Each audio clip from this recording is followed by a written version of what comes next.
सक्छ, तर तथ्यले मात्र विश्वास जित्न सक्छ। यदि सरकारसँग नेपालले भारतको सिमाना मिचेको कुनै पनि दाबी आधार छ भने सम्मानित संसद सक्षम प्रस्तुत गर्न म अपिल गर्दछु। सम्माननीय सभामुख महोदय, यदि छैन भने जनतालाई भ्रमित गर्ने खालका अभिव्यक्तिबाट सरकार स्वयं जोगिनुपर्छ।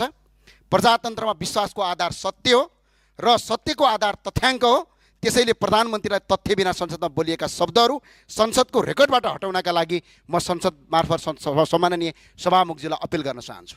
सम्माननीय सभामुखज्यू, यो सामान्य विषयवस्तु होइन, यो चिया पसलमा बोलेको कुरा होइन। सम्माननीय सभामुखज्यू, यो देशको प्रधानमन्त्रीले, देशको कार्यकारी प्रमुखले सम्मानित संसदमा राखेको विषयवस्तु यहाँ कि त तथ्य र प्रमाण पेश गरिनुपर्छ, होइन भने संसदको रेकर्डबाट प्रधानमन्त्रीको हिजो बोलिएको कुरा, नेपालले भारतको सीमा मेचिएको कुरा यदि प्रमाण छ भने पेश गरौँ, होइन भने संसदको रेकर्डबाट हटाउनका लागि म अपिल गर्छु। सम्माननीय सभामुखज्यूलाई निवेदन पनि